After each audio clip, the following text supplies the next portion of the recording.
Okay. Now, I did notice, I think in my last reading, that my shadow was falling onto the wall. And since I don't really film myself for personal reasons of that was kind of a hoot. I saw my big old bun, like cocking up the wall up here on top, cockeyed.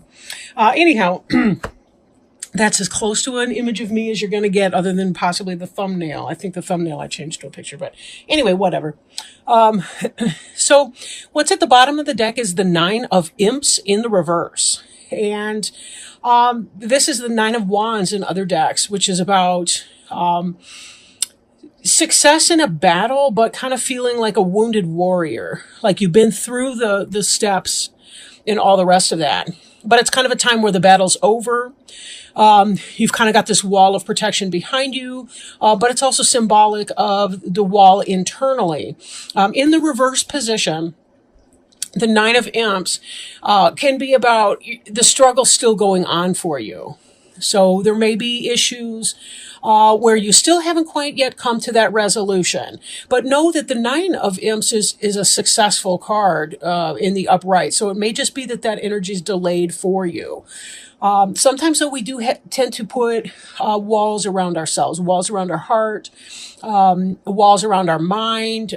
We resist things. Sometimes we do add on the layers of protection. We're very guarded against other people. Be careful not to judge the future by the past or by people from your past when you do meet new people. So anyway, just a little note on that card there on the bottom. Recent past tense. Wish fulfillment. You wanted something. Something was coming in for you. You had some kind of, it looks new information. Truth, right? We also see the King of Bats. Now, the suit of bats in this deck is swords. That's air. So it could be Gemini, Libra, or Aquarius. Not necessarily, but it could be somebody who's intellect. You know, they got a sharp mind, that you appreciate and respect. But somebody told you the truth in a situation, and that enabled your success in a way. Like it kind of led to you getting what you want, or maybe the air was cleared on something, in a way that you liked. Example, if you were interested in somebody romantically, they came forward and told you how they felt and that they like you too. Or if it's in a business, it's that you were looking for a new job and your new supervisor called you up and said that they like what they see and they want to offer you the position. Take that as it resonates. Bats is air. Ghosts is spirit or emotion. Or it's usually some kind of a combination of the two, spirit and emotion. So, you know, again, could be either way. Could be either way, right? Over here, we have the Ten of Ghosts. That's about spiritual fulfillment and joy. And in fact, it's a natural progression from the Ten of Ghosts. From the Nine. We see the Nine, you get what you want, but this is kind of a solitary type energy, the Nine. In fact, the Nine on the bottom of the deck too, if you'll note. Let me hold that up real quick. This Nine was about one person sallying forth while the other 8 are behind him or her. Nines tend to be about isolation, but it's well grounded in that sense. Like 3 is one of the most stable energies. Like if you think Euclidean geometry, 3 points always make a plane. So it's very stable. So like if you have a 3-legged tripod or a 3-legged stool, it's always very stable, even if the legs are not of equal length. You add a 4th leg, and then sometimes it can be rocky because it's really hard to get, you know, all of those to line up, but you're also jockeying back and forth between 2 triangles. If one of those legs is short. I hope I didn't confuse people to hell with that one. Anyway, but with the Nine of Ghosts, wish fulfilled, you did something, it was an individual enterprise, but then you moving into this current energy, which is about happy family, spiritual life. You'll notice that the kids are dressed up like trick-or-treaters and they're dancing in the foreground. And then the happy parents in the background, they're looking at all the joy, they're feeling great. They've got the ghosts are like party lights up above them, clear sky, beautiful full moon. Just really a joyful time. A joyful time and some celebration. But, that having been said, something else is occurring as well that may be a disappointment. even though you have this desire for your wish to come true, for everything that you want, and you've got this truth that's out there that's being spoken, there still may be some kind of a loss or a disappointment. Since the Nine of Ghosts and the Ten of Ghosts are kind of what's on your mind or what you're thinking about, kind of what you hope, what may come to pass or manifest, but again, this is kind of where you're pointing your mind. It is the case that there's some sort of a disappointment. Like, this offer is in fact going to come true, because this is about basis of matter.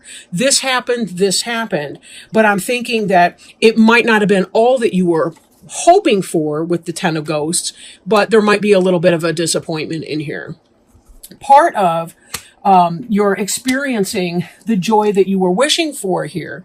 It may be about being careful not to take the pessimistic viewpoint, but to be optimistic and to celebrate the things that you do have.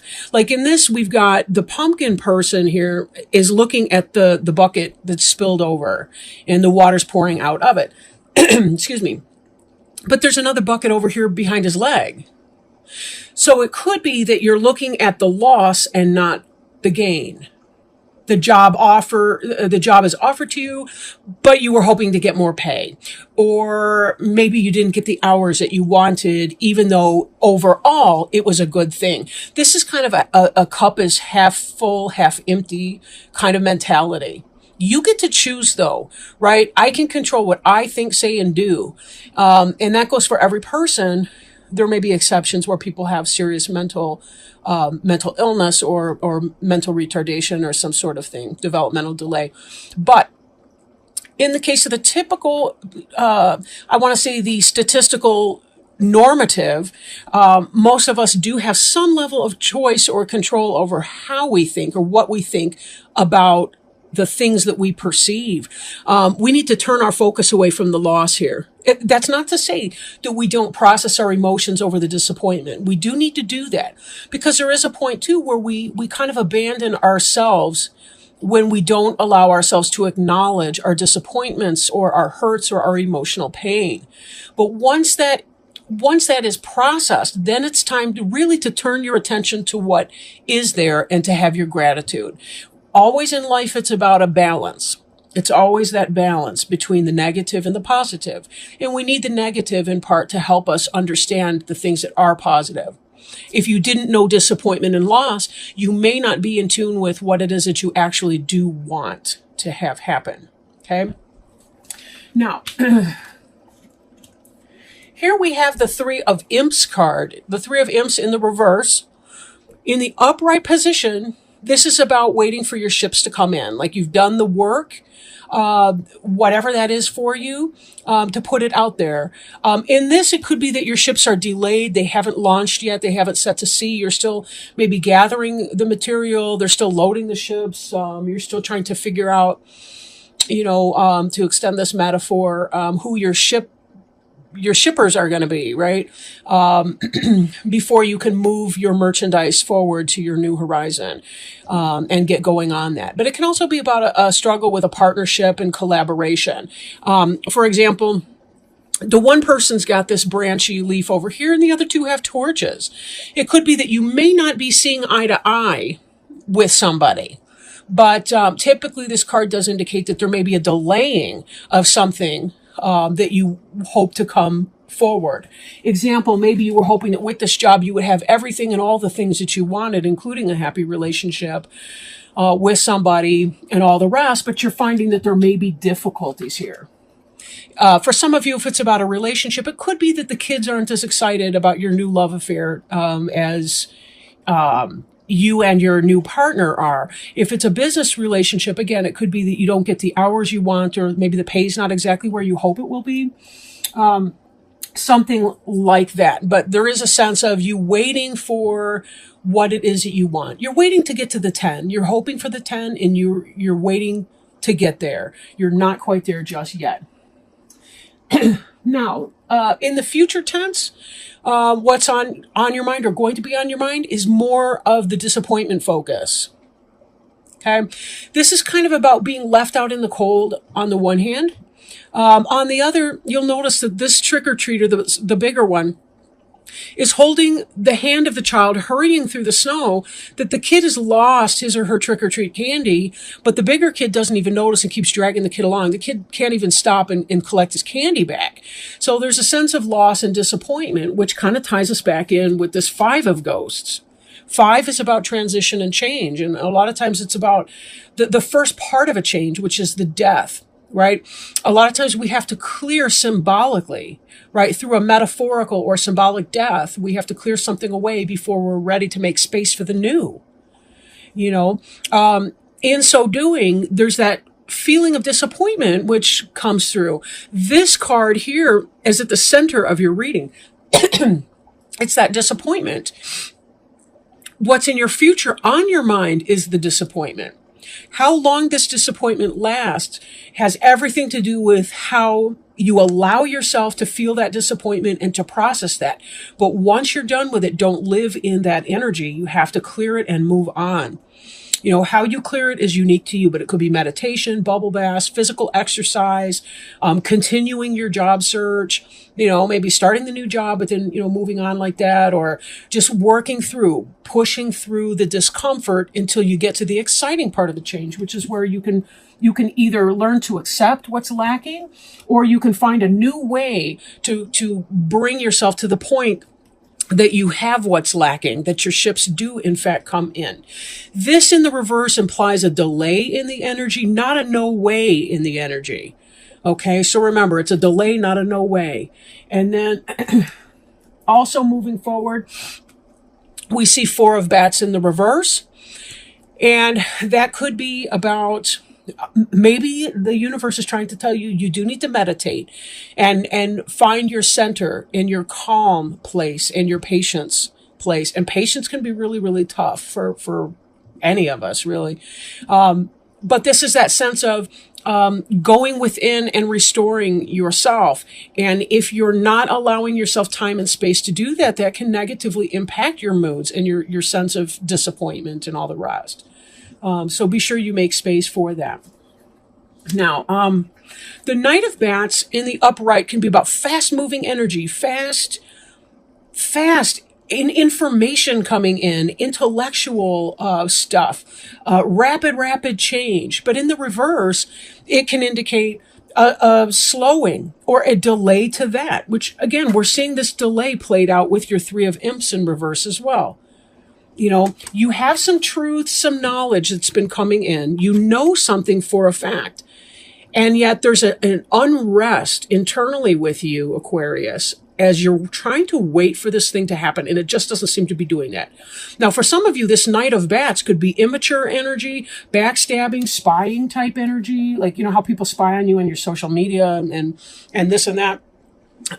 It doesn't have to be, negative, criminal negative, but it can be that kind of energy if it in fact represents a person. But just based on the other cards that we're seeing here, it really kind of feels to me like you get some of what you want, but not all of what you want. And part of what you're doing in the first half of November is trying to be comfortable with the fact that it just didn't happen the way you were hoping for it to happen. Now, let me shuffle our Sacred Traveler Oracle cards, and I'll show you the box, because I know a lot of you are interested in Oracle cards and the different decks and things like that I work with. The main deck that I've been working with today is the Halloween Tarot, personal favorite. Love this deck. And if you're familiar with the Rider-Waite tarot deck, the Halloween Tarot is really, really easy to follow. But I did order the book. It comes with one of those little booklets in the box, but you can order like a larger explanation book. And it's really, really great to read it, especially about the major arcana cards, because the artist and the artistry, the imagery, all the rest of it really helps to fill out a picture for you of what's going on. But moving on to the Denise Lynn, and I will read you the excerpt about whatever card comes out for us. So slowing down and slowing myself down. Oh, beautiful card. This card is protected by angels. You are cherished by the angels. And give me just a moment to find it in the book here. before we can find out how they want to explain that to us today. That's a wonderful message, really. You are cherished by the angels. You are blessed. Immense blessings from above are showering over your life. The angelic realm is only a thought away. Angelic intervention is available to you at all times. Simply be open and you will feel their presence. This is the time to spread your wings and soar. You are so protected and so safe. The sacred traveler wants you to know sometimes it might seem that you can't see the road ahead, but have faith that by your side are shimmering angels supporting and guiding you in unseen ways. Watch for their signs, especially in the form of feathers. There is a sacred plan for your life. Your life is guided. The angelic message is that you are going in the right direction and everything is unfolding exactly as it should be. When you receive this card, it can also mean that you are an angelic healing force for others because the light within you is so bright.